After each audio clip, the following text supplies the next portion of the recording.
भक्त राधे राधे। लक्ष्मी नारायण भगवान की जय। अब हम आपको 19वां अध्याय सुनाने जा रहे हैं। नारद जी कहने लगे कि हे राजा पृथु, कार्तिक कृष्ण चतुर्दशी में शुक्ला द्वितीय तक यमराज को प्रसन्न करने के लिए दीपक जलाना चाहिए। इससे काल मृत्यु आदि नहीं होती।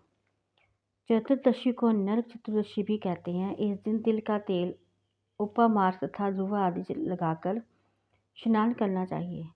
स्नान के पश्चात दक्षिण की ओर मुख करके अपसव्य होकर जल में तिल मिलावे और 3-3 अंजनी से जमाए। धर्मराजाय मृत्युवे अंतकाय कलाय सर्वभूतशाय औतुदुमकाय अधनाय परमेष्टिने वृकोदराय चित्राय चित्रगुप्ताय इन मंत्रों द्वारा यमराज का तर्पण करें। फिर सायंकाल ब्रह्मा विष्णु शिव दुर्गा के मंदिरों तथा वृक्ष सभा गौशाला नदी बगीचा तालाब कुआं भावड़ी गली खेत चौरास्ता शमशान आदि पर दीपक जलावें। रात्रि को श्री लक्ष्मी जी का पूजन करें। यदि कोई शस्त्र से मरा गया हो तो चतुर्दशी को उसके निमित्त भी दीप दान करें। इससे अक्षय फल प्राप्त होता है। फिर कन्या ब्रह्मकुमारी ब्रह्मचारी तथा तपस्वियों को भोजन कराएं। इससे यमपुरी को ना जाकर शिवलोक को प्राप्त होते हैं। इसी प्रकार अमावस्या को भी स्नान आदि करके पितरों का पूजन व श्राद्ध करके भोजन कराएं। सायंकाल घर तुलसी के स्थान देवस्थान आदि में दीप जलाएं। शमशान नदी पर्वत चौरास्ता तथा गौशाला में दीपक जलाएं। फिर लक्ष्मी जी की स्तुति करके उनको जगाएं।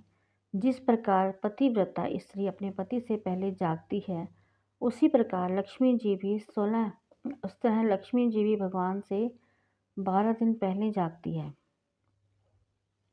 अमावस्या को दिन में बालक वृद्ध और रोगी को छोड़ अन्य सभी को भोजन नहीं करना चाहिए। सायंकाल में लक्ष्मी जी का पूजन करके तब स्वयं भोजन करें। घर को फूल माला आदि से सजाकर रात्रि को सारे घर में दीप माला करें।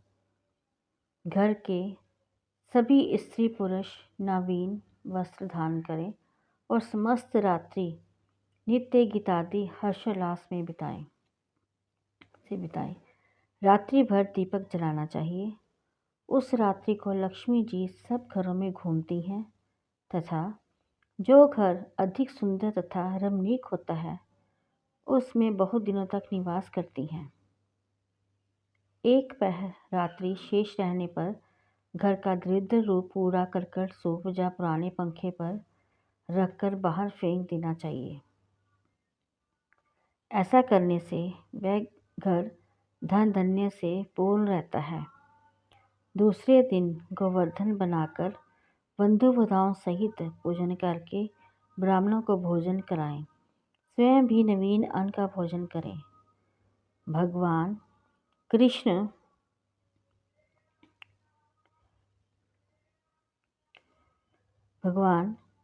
श्री कृष्ण ने इंद्र का मान मर्दन करके गोवर्धन पर्वत का पूजन इसी दिन किया था।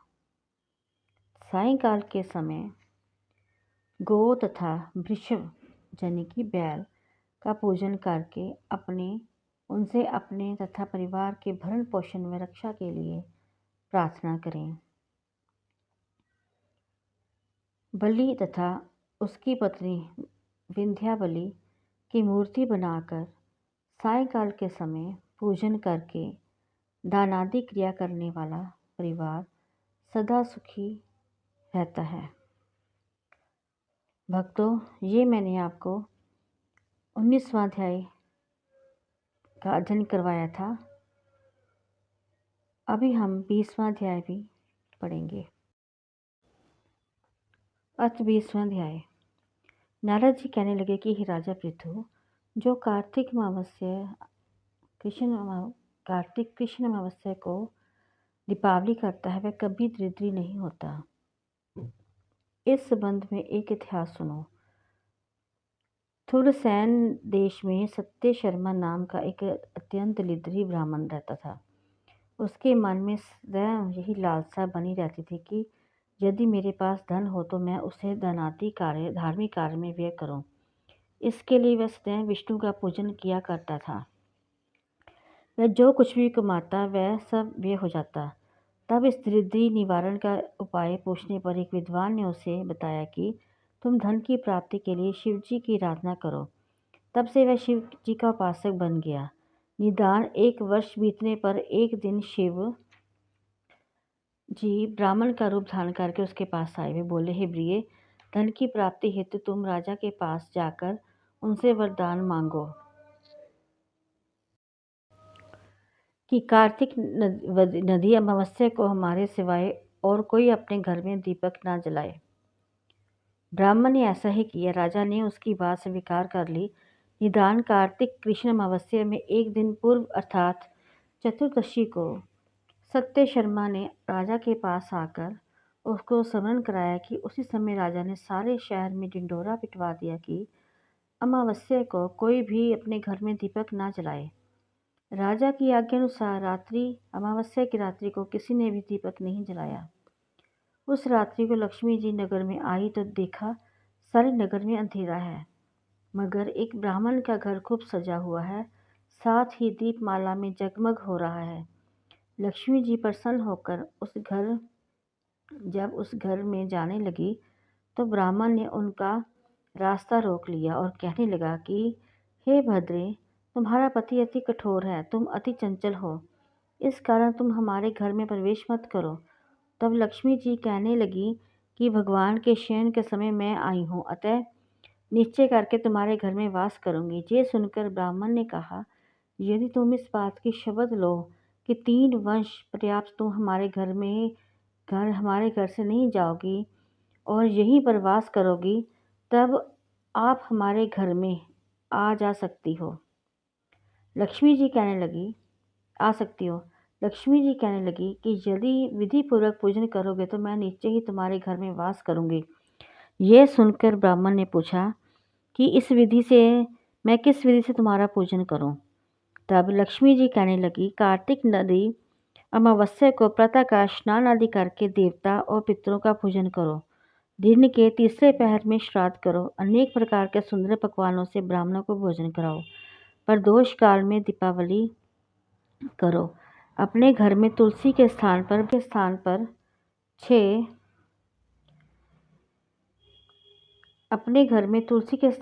पर ब्राह्मण के घर में, देव मंदिर में, चौराहे, शमशान और गौशाला में दीपक जलाओ। जैसे पतिव्रता स्त्री पति के पहले जागती है, वैसे ही मैं भी भगवान के जागने से 12 दिन पहले जागती हूँ। इस दिन बाल, मृत तथा रोगी के सिवाय कोई भी भोजन ना करे। सायंकाल को हमारा पूजन करें। इससे पहले स्वास्तिक वाचन द्वारा गणेश जी का पूजन करें। फिर कुबेर का पूजन करके संकल्प करें। तत्पश्चात लक्ष्मी जी का पूजन करें। कैसा स्वरूप है लक्ष्मी जी का! कमल के आसन पर स्थित कमल पुष्पों की माला धारण करें। कमल जैसे नेत्र वाली, गंभीर नाभि वाली, सतन के भार से नम्र सुंदर वस्त्र वाली, देवताओं के हाथियों द्वारा मणियुक्त घड़ों में स्नान करने वाली, कमल पुष्प हाथ में लिए ऐसी लक्ष्मी मेरे घर में निवास करे। सर्वप्रथम लक्ष्मी जी को आसन दे, फिर पाद, अर्घ, आचमन, स्नान, वस्त्र, धूप, दीप, नैवेद्य, जल, तंबूल, सुपारी, इन सब वस्तुओं को अर्पण करके नमस्कार करें। दीप जलाएं। तमाम रात्रि का कीर्तन करें। इस प्रकार कुबेर तथा लक्ष्मी जी का पूजन करके ब्राह्मणों को भोजन कराएं। तत्पश्चात बंधु बांधवों सहित आप भी भोजन करें।